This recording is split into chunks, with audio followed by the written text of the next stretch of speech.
Matthew 22 records a series of hard-hitting verbal reprimands and instruction that Jesus had with some representatives of the temple organization and others from the synagogue organization.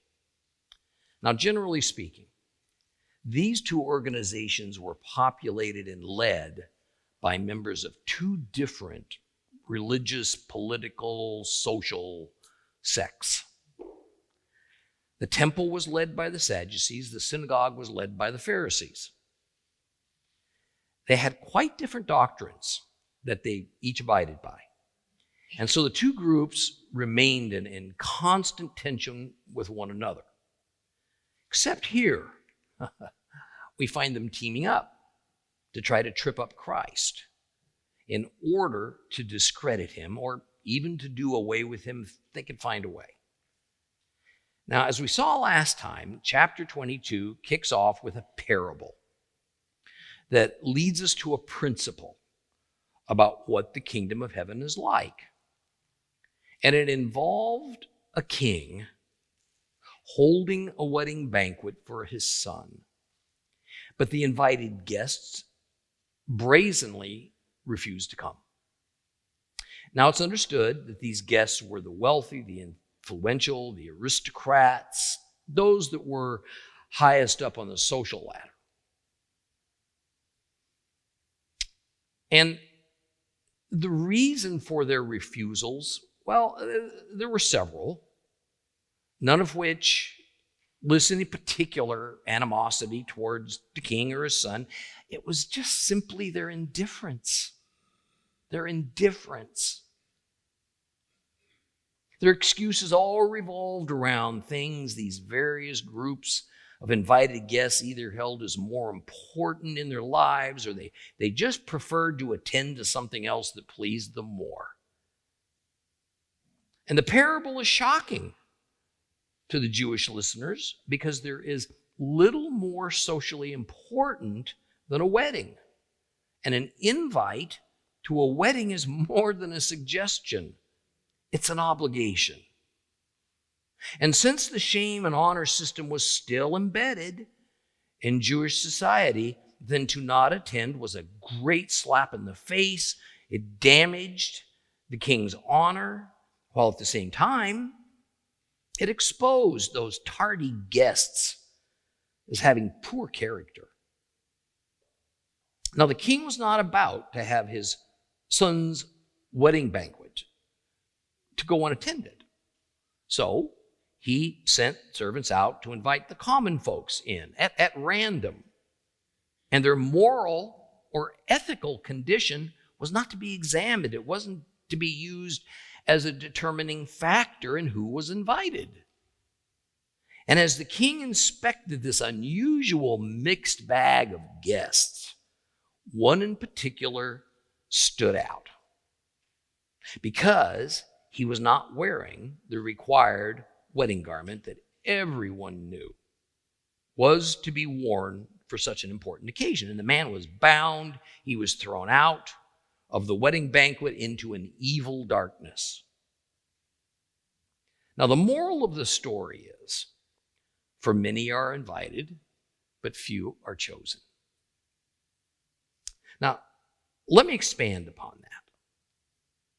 Since the parable is meant to explain one aspect of what the kingdom of heaven is like, then we are to understand that in the kingdom of heaven, virtually all are invited to enter. So far, the all only means Jews.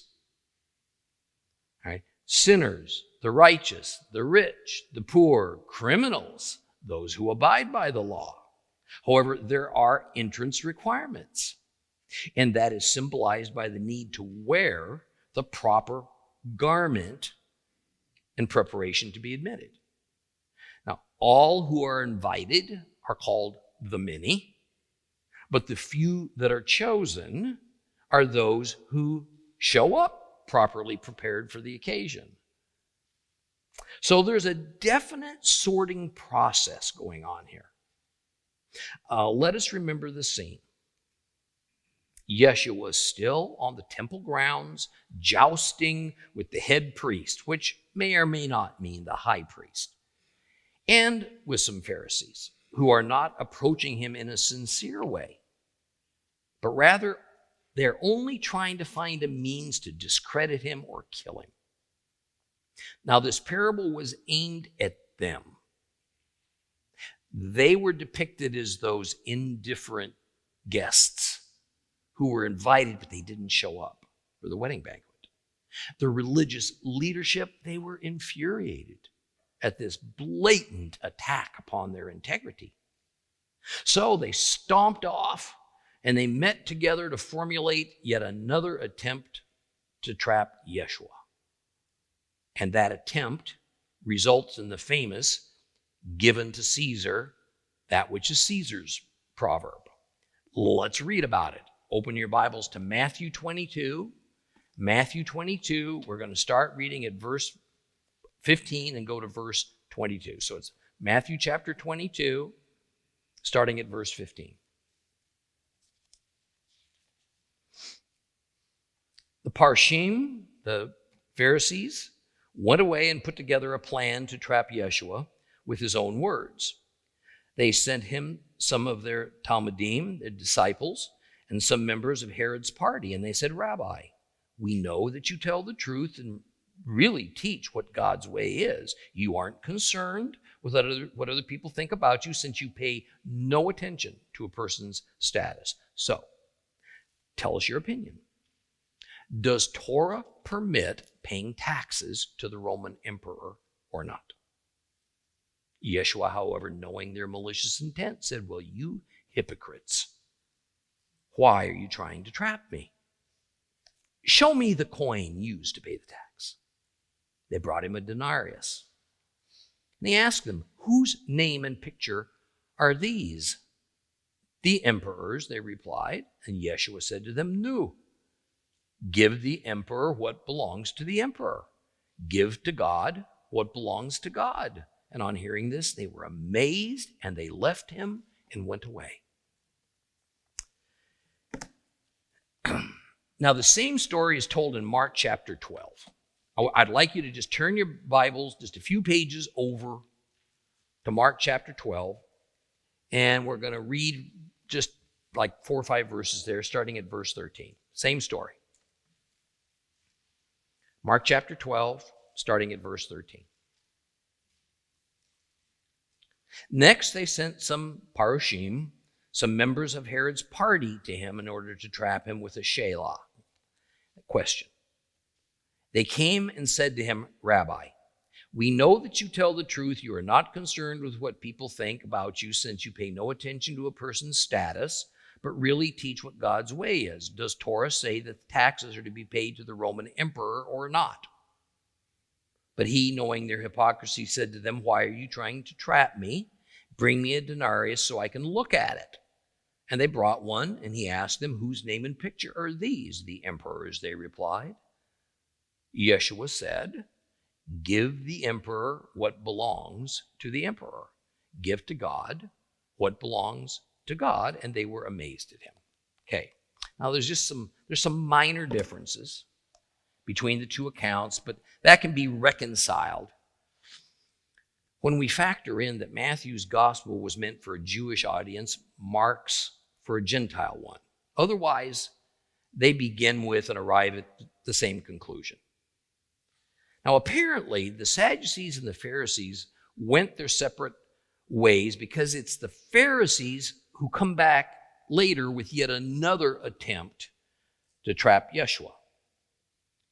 Now, this time they bring with them another identifiable group of folks that our New Testaments call the Herodians. Now, history's vague as to just who these people were. Scholars have guessed that they were Hellenistic Jews, probably lived out in the Jewish diaspora, but they'd come to Jerusalem now for the Passover festival. That is, these were Jews that had been assimilated into the Greco-Roman culture. So they were Jewish supporters of the rather hated Herod dynasty. Now, clearly this group also had a problem with Jesus. Yet I emphasize that who they were is only a guess, since there is no recorded evidence to prove it. At any length, the Pharisees and the Herodians, we're told, they come to Yeshua with a question that involved the paying of taxes to the Roman emperor. They open their dialogue with, "We know that you tell the truth." Right. All right, and they conclude with, "You're not concerned with what other people think about you." In other words, they're saying Jesus can openly speak his mind. And they're encouraging him to just be totally frank with them. Christ isn't anyone's fool. He knows that these snakes are trying to get him to say something against the emperor or to incite his followers to not pay the required tax, which could be taken as sedition. Either way, the penalty is crucifixion. The question, as far as the Herodians and Pharisees are concerned, is really pretty tricky and clever. When they say, "Is it lawful?" or in the complete Jewish Bible, "Does Torah permit paying taxes to Caesar?" it means, does it disobey God to pay that tax? That is, as a religious matter, should Jews be monetarily supporting a pagan Roman government even against their will? So the motive of the religious leaders isn't so much to get Christ to cite what the law of Moses says on the matter as it is to draw him out so that he states his personal opinion on the issue. This is a good time to pause and make a point about reading the Bible. And it applies to both Testaments.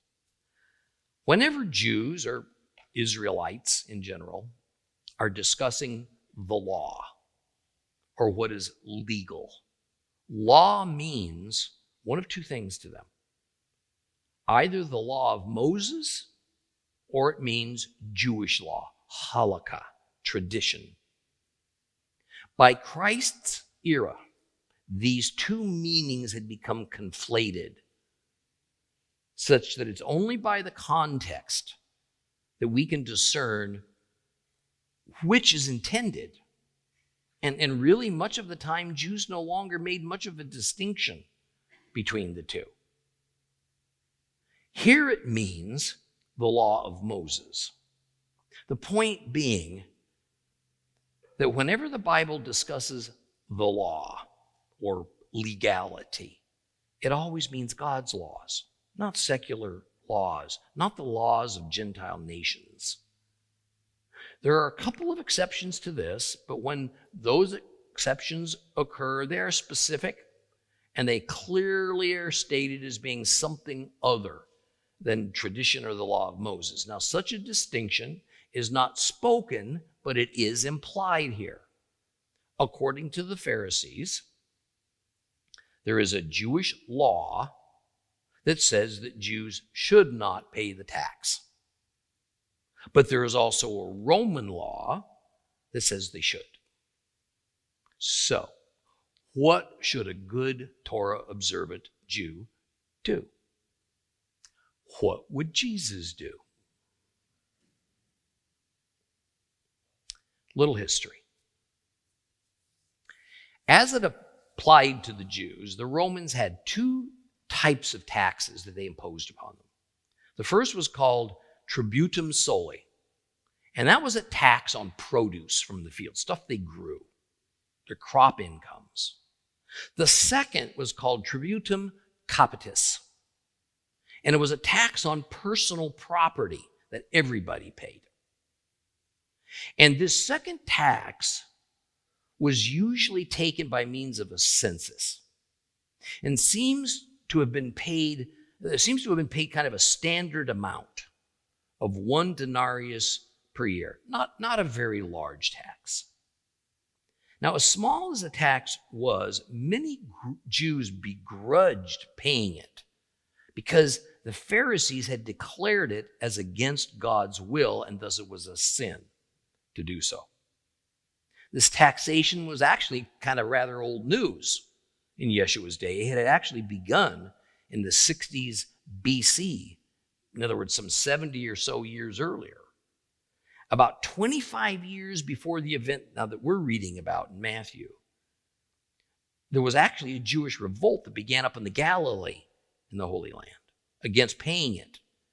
All right? And no doubt it remained a major issue that precipitated the Jewish revolt that resulted in the sacking of Jerusalem and the destruction of the temple in 70 AD, around 40 years after Christ died.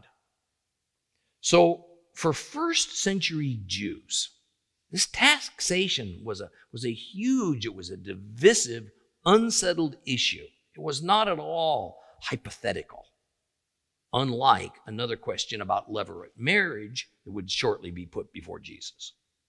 Now we should notice that in response to their question, Yeshua asks them to supply a coin, meaning he didn't have one.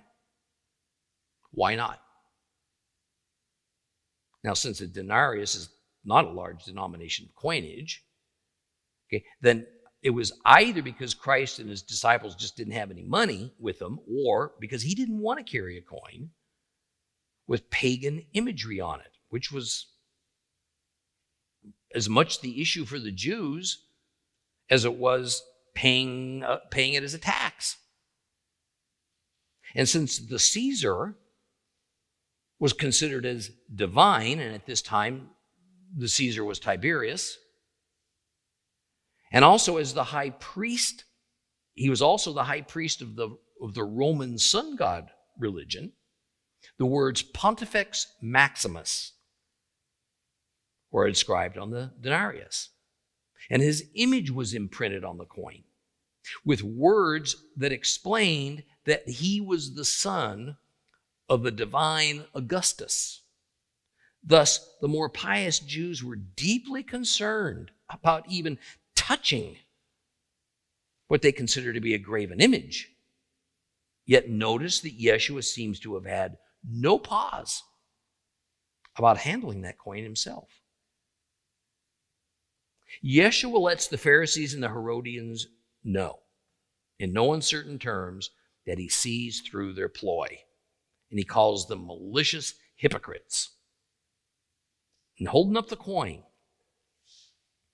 he says, whose name and picture is on this coin? They, of course, answered, the emperor's. So Yeshua replies with the famous, well then, give unto Caesar that which is Caesar's, and give to God what is God's. But just how are we to take his meaning? I mean, it certainly caught his opponents by surprise. What could it have meant to the Jews that were standing there listening to this? Now, since this isn't a parable, but it's rather kind of a proverb, there are a number of things we can take from it that we can apply to our own time and circumstances. See, there are Christians today that see paying taxes to our governments as a religious matter, and thus they refuse to do so. Legally, in civil law in the West, such a claim has long ago been settled in court. It dismisses religious belief as any valid reason to avoid paying taxes. Now, there are others in the several Western democracies, especially in the 21st century, that harbor views on the matter of paying taxes that mixes politics with faith. And so they are deeply troubled that we should be forced to give any money to a government that imposes laws or regulations or policies that are starkly against our religious beliefs. But here, in my opinion, Yeshua is making the entire matter trivial. Trivial.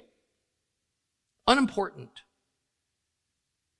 That is, he's demonstrating that there simply is no godly reason to think that if your government imposes taxes upon you, that you shouldn't pay it.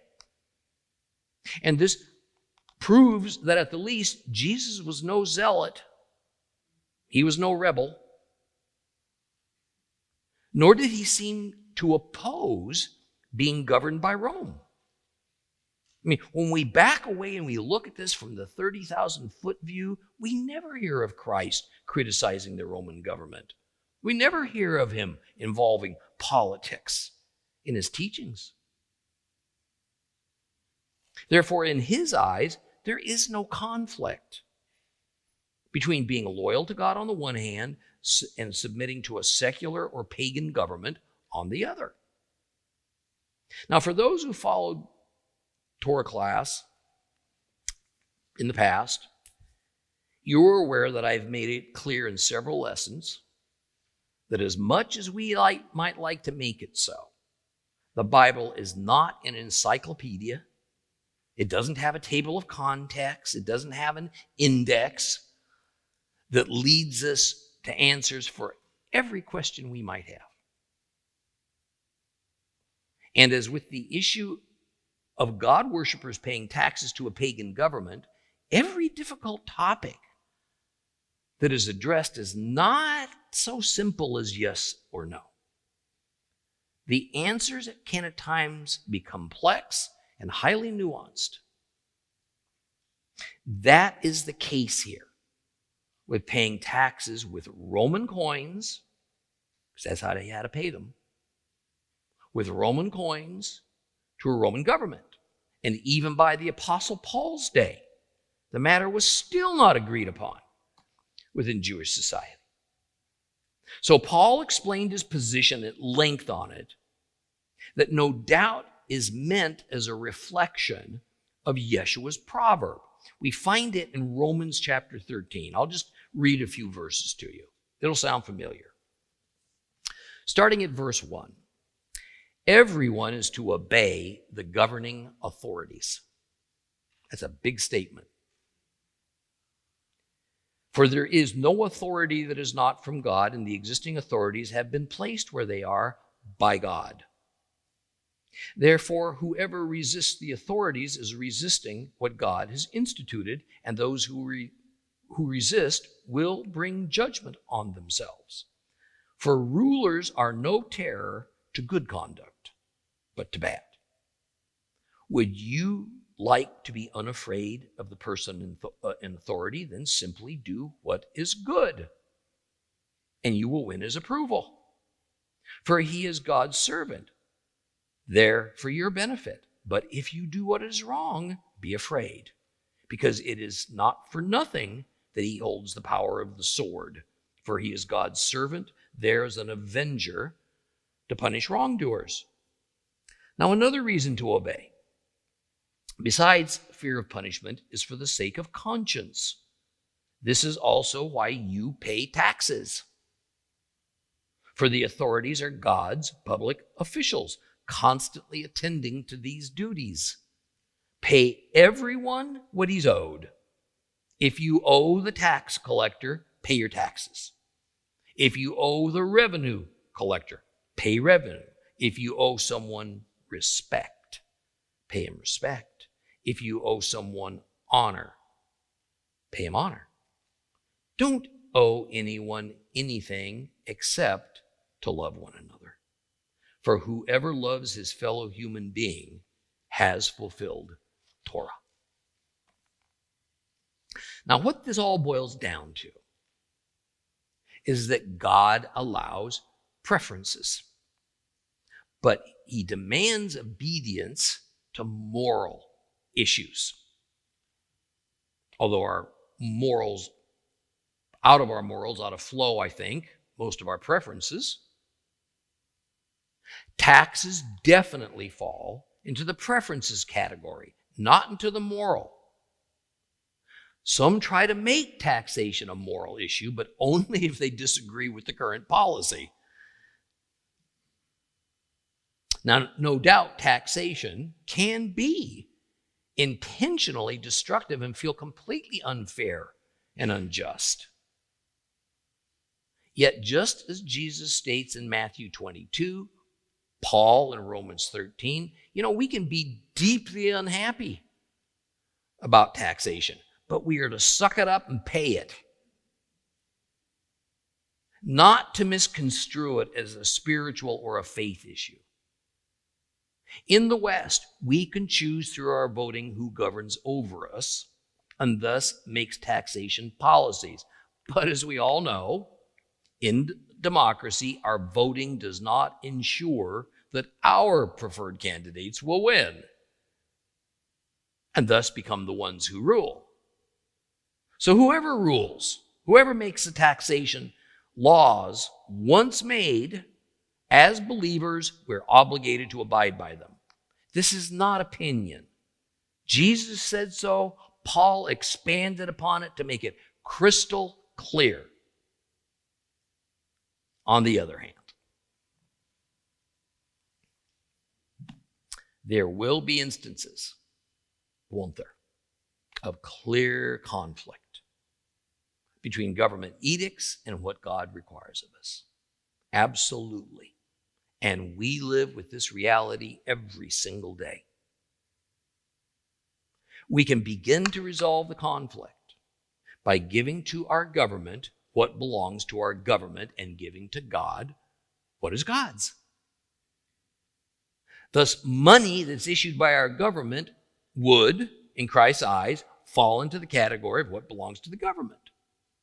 Civil contract law, even criminal law, in most cases belongs to the government. However, our highest allegiance, our obedience to the highest authority, the God of Abraham, Isaac, and Jacob, may at times call for us to defy our government on clear moral issues.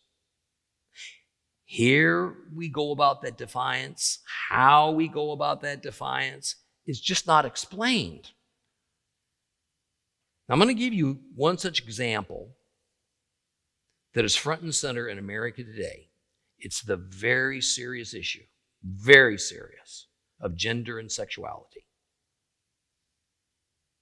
The government law that makes legal the marriage of two people of the same sex is patently immoral by everything biblically taught.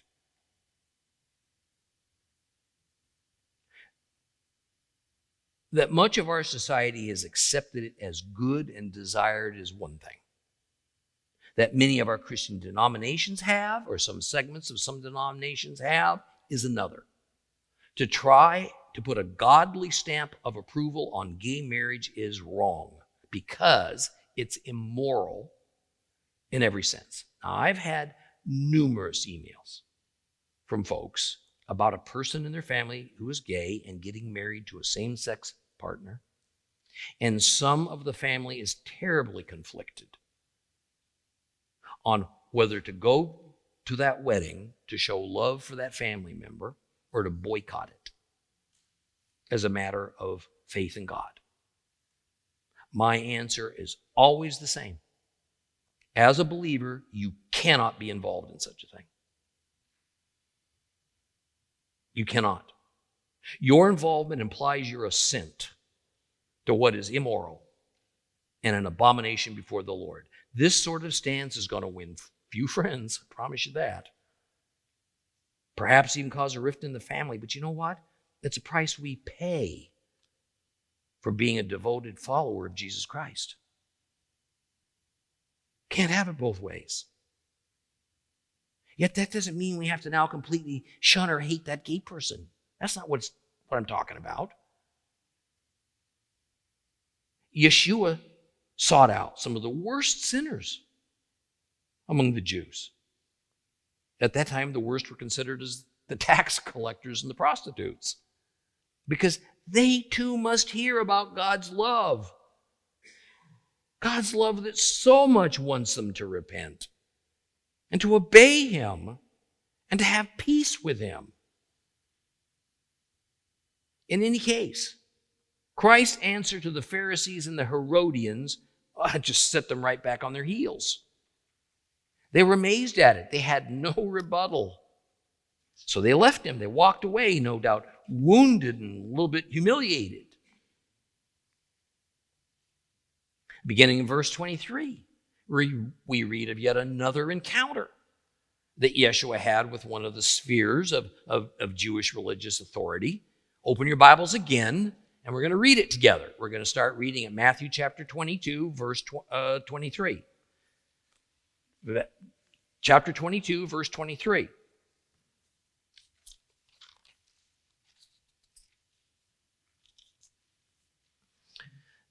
That same day, some Sadducees, some Sadducees came to him.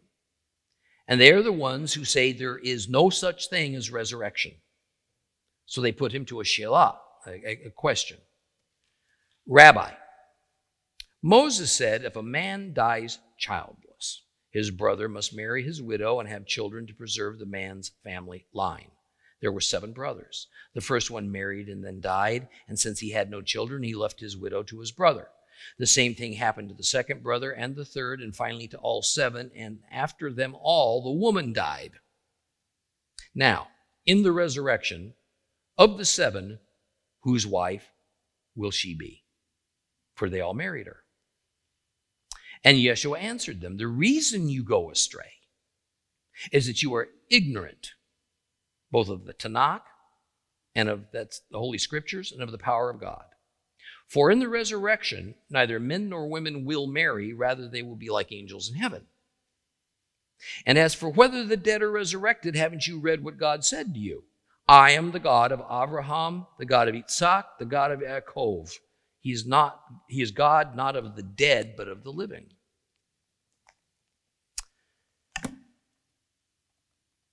So this next group of Jewish religious leaders to confront Jesus were representatives of the Sadducees. Now, these were the temple-associated Jews, and were, for the most part, aristocratic. They were very well off. The core subject is not hypothetical, but the circumstances they put forward to present it are highly hypothetical, and the core subject is about something they don't even believe in. Resurrection from the dead. So from the get-go, this is nothing but another fancy, malicious attempt to try to make Jesus stumble. Their question very nearly approaches the age-old but silly how many angels can dance on the head of a pin. However, this short section offers us a great deal of insight into a matter that we all wonder about. Our afterlife. Our own resurrection from the dead, and then into what state of being? Perhaps even when might it happen? What Christ is going to expose is that this particular batch of Sadducees not only don't know Scripture or how to properly interpret it, they also don't understand the power of God. I'm going to tell you up front that this subject and what Yeshua says about it is as deep as it is wide. Mark's gospel also contains this encounter. It's always wise to read it. So let's open up our Bibles to Mark chapter 12, and we're going to read from verses 18 through 27. 18 through 27. Mark chapter 12, verses 18 through 27.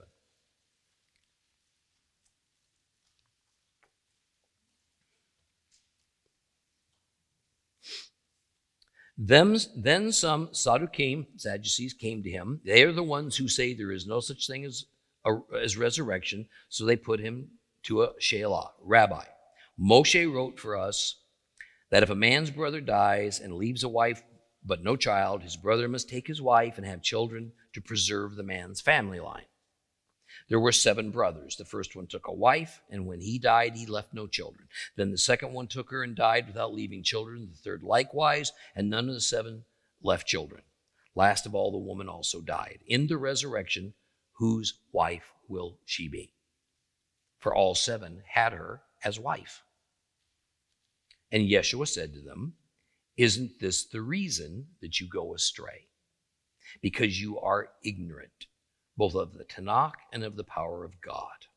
For when people rise from the dead, neither men nor women marry. They are like angels in heaven. And as for the dead being raised, haven't you read in the book of Moshe, in the passage about the bush, how God said to him, I am the God of Abraham, the God of Isaac, the God of Yaakov. He is the God of the dead, not God of the dead, but of the living. You are going far astray. So, these accounts are very nearly identical. Yet by reading Mark's, it gave us the opportunity to essentially read this complex passage twice. Now, first off, the Sadducees don't believe in resurrection from the dead. Therefore, it will make it nearly impossible for them to accept Yeshua's resurrection that's just days away. Yet the subject isn't about Yeshua's resurrection, per se, but rather about the belief among most non-Sadducees that there someday would be a general resurrection of the dead. For them, it meant of Jews.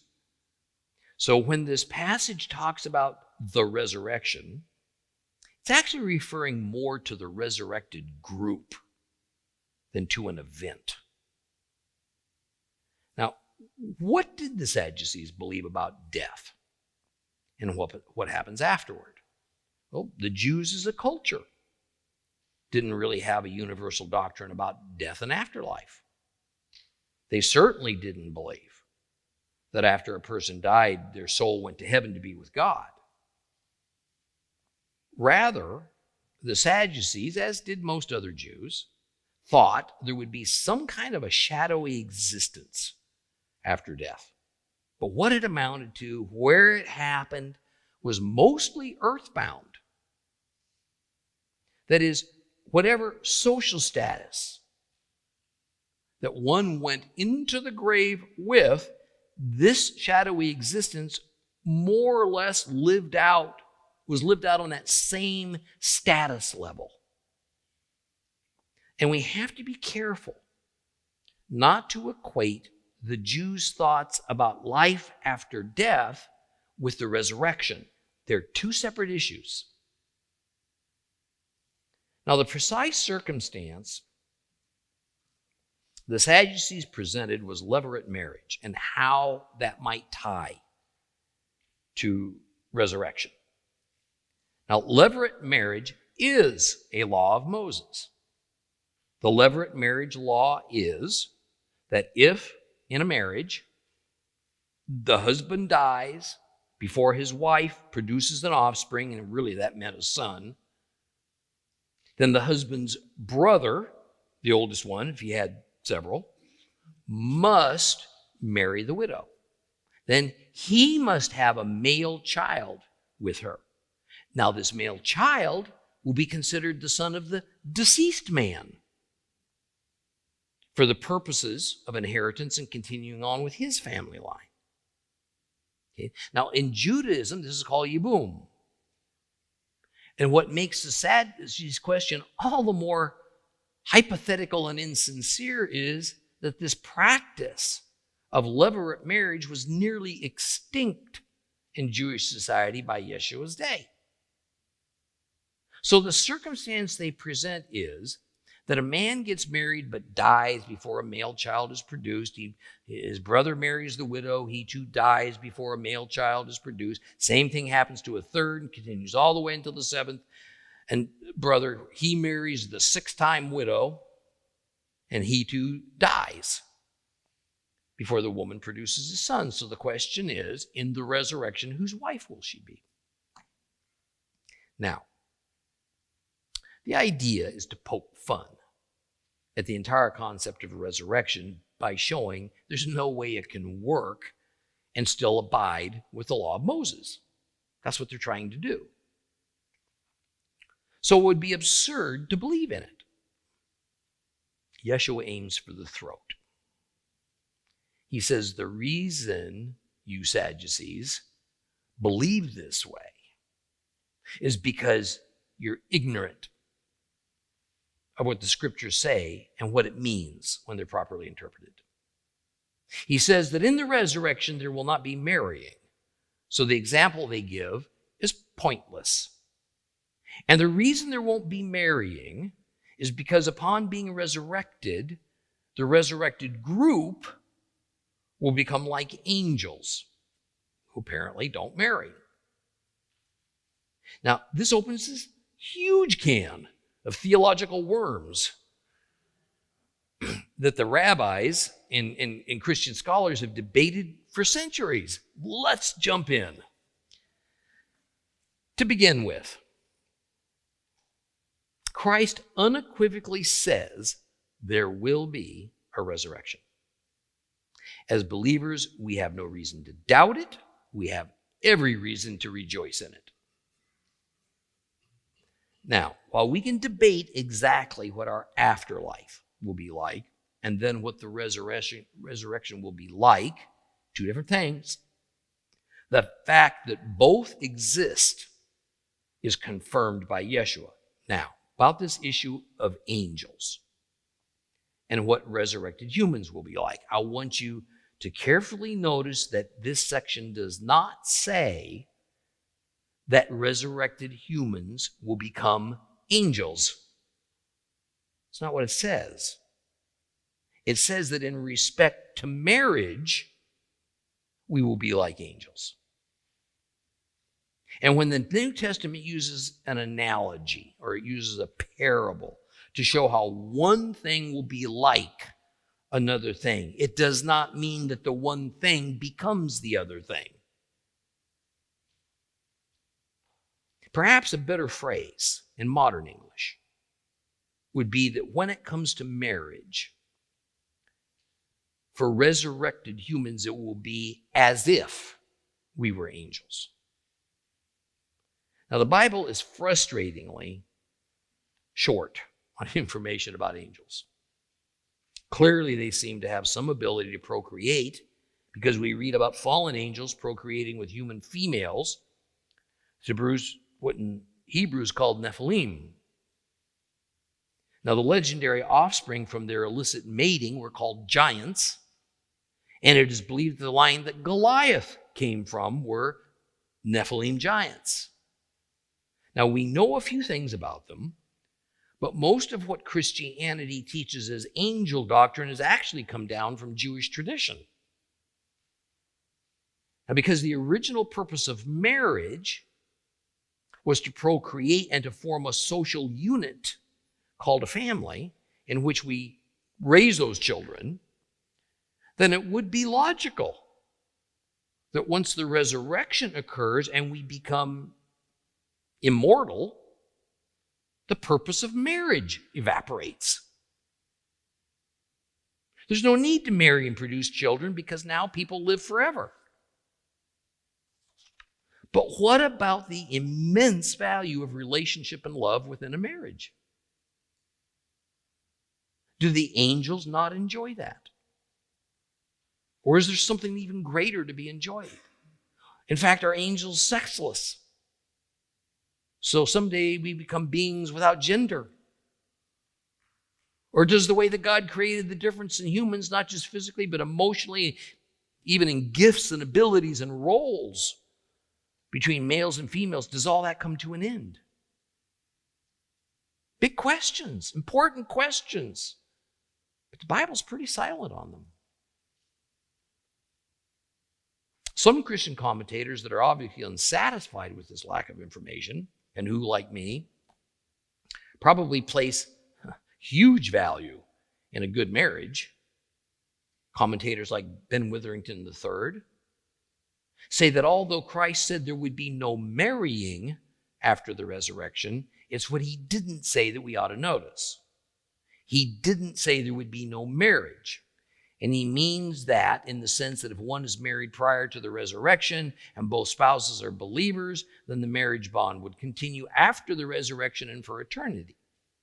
But if a person has never been married or had been married and was divorced or had been married to a non-believer, who of course wouldn't have been resurrected, or at least not in the same condition and status as a believer, then the resurrected person was stuck being single forever. I think this is all reading way more into Christ's statement than what's here. Further, if what he suggests were true, then it would indeed make the Sadducees' example of the levirate marriage of one woman to 7 brothers a legitimate possibility and a dilemma that had to be solved upon the resurrection. But Christ discounts it all. Now, the Sadducees, all current information on them seems to say, they also didn't believe in angels. So when all the evidence is laid down side by side, as tradition bound as were the Pharisees, yet they seemed to have a more sound and biblically based doctrine than the Sadducees, who were supposedly experts in the Torah and went by nothing else. This is why it stung them so deeply that Yeshua told them how ignorant they were of the Torah.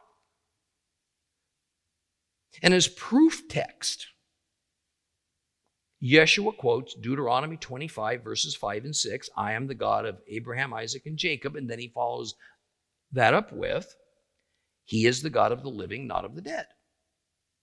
Sounds great, doesn't it? Man, that's a really tough statement to decipher. So does it mean the minute we die, God's no longer our God? Does it mean that Abraham, Isaac, and Jacob really didn't die? Or is Yeshua saying that they're already in a resurrected state and they're alive in that sense, or something else? See, here's one way to unpack what Yeshua has just said. The Deuteronomy passage that speaks of Abraham, Isaac, and Jacob does not say, I was the God of Abraham, Isaac, and Jacob. It says, I am the God of Abraham, Isaac, and Jacob. Thus, since God is not the God of the dead, I was, he is the God of the living, I am, then in that sense, Abraham, Isaac, and Jacob are alive. And yet in no way does Jesus imply that the resurrection has already happened. So in what sense are Abraham, Isaac, and Jacob alive? And how are they proof of the resurrection? See, the context of it can only be in the afterlife sense, not in the resurrection sense. And at the moment, the alive patriarchs are residing, or were residing, in Abraham's bosom, waiting for Yeshua to die and be resurrected as the first fruits of the resurrection, so they, along with myriads of others, could be freed from their pleasant and safe captivity and allowed to go to heaven to be with God. Now, despite my disagreement with Witherington over the issues of marrying not continue, but marriage does, he does make an insightful comment that I'd like to quote to you. He says, in Matthew 19, we have seen that Jesus grounded normal marriage in the creation order, not in the order of the fall, which is the levirate marriage, which is that with the levirate marriage, instituted because of death and childlessness and the need to preserve the family name and line. Now, I'm sure you don't have Matthew 19 memorized. So here's what he's talking about. If we look at Matthew chapter 19 and we look at verses 3 through 8, it says this. Some Pharisees came and tried to trap him by asking, is it permitted for a man to divorce his wife on any ground whatever? And he replied, haven't you read that in the beginning, the Creator made them male and female? And that he said, for this reason, a man should leave his father and mother and be united with his wife, and the two are to become one flesh. Thus, they are no longer two, but one. So then no one should split apart what God has joined together. And they said to him, then why did Moses give the commandment that a man should hand his wife a get, divorce document, and divorce her? And he answered, Moses allowed you to divorce your wives because your hearts are so hardened, but that is not how it was at the beginning. So even though the circumstance of Matthew 19 is really about dissolving a marriage, Yeshua explains the rationale for marriage and how due to mankind's hard hearts, things weren't like they were in the beginning, back in the Garden of Eden. Upon the fall, death entered the world. Childbearing became a necessity because the intended immortality of humans, poof, evaporated. Humanity had not only the duty of populating the earth, but also repopulating as replacements for the dead ones. And upon the resurrection, then that entire issue is resolved. It's no longer relevant because death is ended. The number of human beings becomes fixed. No increase, no decrease. Forever. Now, while I can't say so with absolute certainty, I think that the final chapters of Revelation teach us that upon the recreation, with the destruction of the current heavens and earth and the formation of a new heavens and earth, the boundaries that currently exist between spiritual heaven and material earth disappear. The two habitats morph. They come together as one. Those seemingly impassable boundaries between the two spheres of existence, heaven and earth, are there to keep impure and sinful man from polluting the purest holiness of God. Heaven and earth will someday merge. There will no longer be a distinction between the two. And as it stands today, heaven is the angel's habitat, the earth is the human's habitat. But this is only a temporary condition. Revelation 21, then I saw a new heaven and a new earth. For the old heaven and the old earth had passed away, and the sea was no longer there. Also I saw a holy city, New Jerusalem, coming down out of heaven from God, prepared like a bride beautifully dressed for her husband. And I heard a loud voice from the throne say, see, God's Shekinah is with mankind, and he will live with them. They will be his people. He himself, God with them, will be their God. He will wipe away every tear from their eyes. There will no longer be any death. There will no longer be any mourning, crying, pain, because the old order has passed away. And then the one sitting on the throne said, look, I'm making everything new. Also, he said, write, these words are true, and they're trustworthy. We'll finish at Matthew chapter 22 next time.